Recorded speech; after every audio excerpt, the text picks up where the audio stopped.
প্রিয় শিক্ষার্থীরা, আমরা দেখো ত্রিকোণমিতিতে ধারাবাহিক ক্লাসে ছিলাম। সেই ধারাবাহিক ভাবে আমরা ত্রিকোণমিতি নবম অধ্যায়ের যে অঙ্ক শিখছিলাম, সেই অঙ্কের ধারাবাহিক যেটা আছে সেটাকে বলি আমরা ডান পক্ষ। তাহলে আমরা বাম পক্ষ নিয়ে কাজ শুরু করব। বাম পক্ষ নিয়ে কাজ শুরু করার পরে আমরা ডান পক্ষটা প্রমাণ করতে হবে। কোনটা প্রমাণ করতে হবে? এইটা প্রমাণ করতে হবে। তাহলে আমরা অঙ্কটা শুরু করি। বাম পক্ষ থেকে অঙ্কটা শুরু করব। বাম পক্ষ, বাম পক্ষ, বাম পক্ষটা কি আছে দেখো সবাই, sec a plus 10a divided কি আছে, cosec a plus cot a, এটা আছে আমাদের। তাহলে এইটা যদি আমাদের বাম পক্ষ থেকে থাকে, তাহলে এখান থেকে আমাদের এইটাকে প্রমাণ করতে হবে। এখন দেখো আমরা ত্রিকোণমিতির যে সূত্রগুলো শিখছিলাম, আমরা সূত্রগুলো একবার একটু আলোকপাত করে নেব। সূত্রটা দেখো আমরা 1 যে শিখছিলাম, কোন কোন সূত্র সমান 1 ছিল দেখো তো। এইরকম একটা সূত্র ছিল, sin square a plus cos square a সমান কি ছিল আমাদের? 1 ছিল। আরেকটা সূত্রে কোথায় 1 ছিল? আরেকটা সূত্রে এরকম 1 ছিল, sec square a minus tan square a সমান 1, এইরকম একটা সূত্র ছিল। আরেকটা সূত্র কি ছিল আমাদের? cosec square a, cosec square a minus cot square a সমান 1। এখন দেখো এখানে তিনটা সূত্র ছিল। এই তিনটা সূত্রে ত্রিকোণমিতির যে আমরা সূত্রগুলো শিখছি, সেখানে এই তিনটা সূত্রের ভিতরে আমাদের ডান পাশে কি ছিল? 1 ছিল। এখন দেখো এই সূত্রটাকে যদি আমাদের মিলাতে হয়, sec a প্লাস 10a, এখানে কি আছে? sec square a minus tan square a। তাহলে এই স্কয়ারটাতে আমাদেরকে যেতে হবে। যদি স্কয়ারটাতে আমরা যেতে চাই, তাহলে আমাদের sec square minus b square, এটা একটা সূত্র আছে, এটা কি আমাদের জানা আছে? a plus b into a minus b.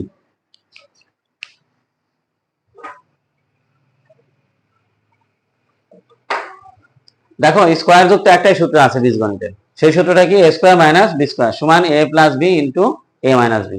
এখন যদি আমরা এই যে এখানে যে অংশটা আছে sec a প্লাস 10a, এটাকে যদি আমাদের এই a square minus b square এই সূত্রের রূপে আমাদেরকে নিতে হয়, অথবা যদি এইরকম সূত্র আমাদেরকে বানাতে হয়, তৈরি করতে হয়, তাহলে দেখো sec a প্লাস 10a আছে, অর্থাৎ আমাদের এই প্লাসের অংশটা আছে। কোন অংশটা আছে? প্লাসের অংশ। আমরা যাবো কোথায়? a স্কয়ার মাইনাস বি স্কয়ারের সূত্রের মতো আমরা তৈরি করব। তৈরি করার জন্য আমাকে কি গুণ করতে হবে এটার সঙ্গে? a minus b. তাহলে এখানে দেখো এই সূত্রটা যদি আমরা স্কয়ার মাইনাস বি স্কয়ারের সূত্র বানাতে চাই, তাহলে আমাদের a মাইনাস বি গুণ করতে হবে। এখন এখানে আমার তো a মাইনাস বি নেই, তাহলে a এর জায়গায় আছে sec a আর b এর জায়গায় আছে কি? 10a। তাহলে আমরা এইটা দ্বারা গুণ করব। কি দ্বারা গুণ করব? দেখো sec a প্লাস 10a, আর এটাকে কি গুণ করব? sec a minus 10a। এখন আমরা এটাতে গুণ করলাম sec a মাইনাস 10a। এখন এই লাইন থেকে যখন আমরা এই লাইনে লিখবো, তখন লবে যদি কোনো কিছু গুণ করে থাকি, তাহলে সেই একই জিনিস আমাকে হরেও গুণ করতে হবে। তাহলে আমরা হরে কি গুণ করব? হরে আমরা এটা গুণ করব। কি গুণ করব? sec a, আগে যেটা আছে সেটা তো লিখে নেব। কোনটা আছে আমাদের? cosec a plus cosec a plus cot a আছে।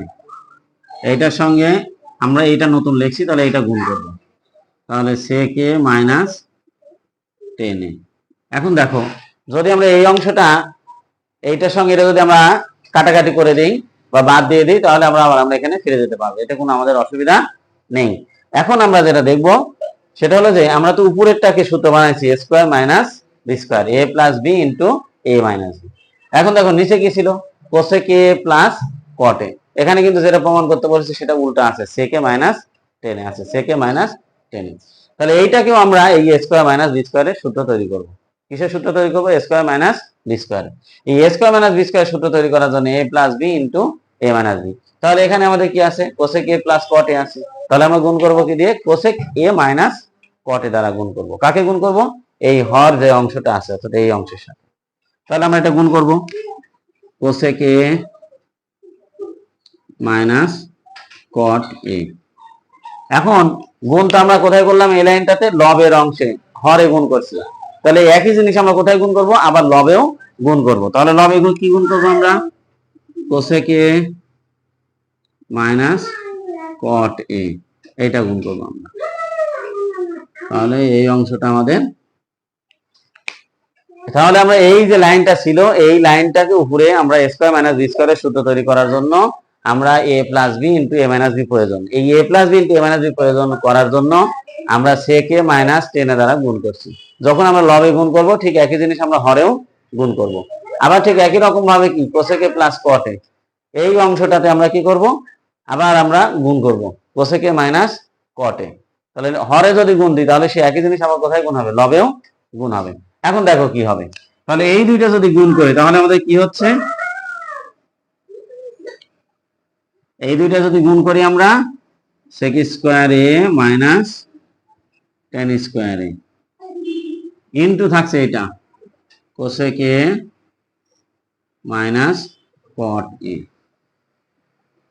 নিচের অংশটা যদি আমরা লিখি এটা a প্লাস b ইনটু এই যে a plus b into a minus b, তাহলে এটা কি হচ্ছে স্কয়ার মাইনাস b স্কয়ার।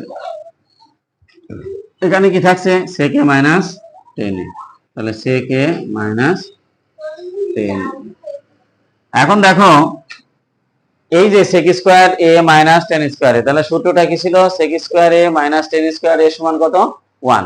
তাহলে এরকম একটা সূত্র আছে আমাদের, তাহলে এটা সমান আমরা যদি 1 লিখি তাহলে 1 ইনটু কি cosec a minus cot a divided কি sec a আবার এটা cosec square a minus cot square a, এই যে 3 নাম্বার সূত্র। তাহলে এটা কি হবে আমাদের, এখানে একটি 1 আছে, এখানে একটি 1, এটা sec a মাইনাস 10 a।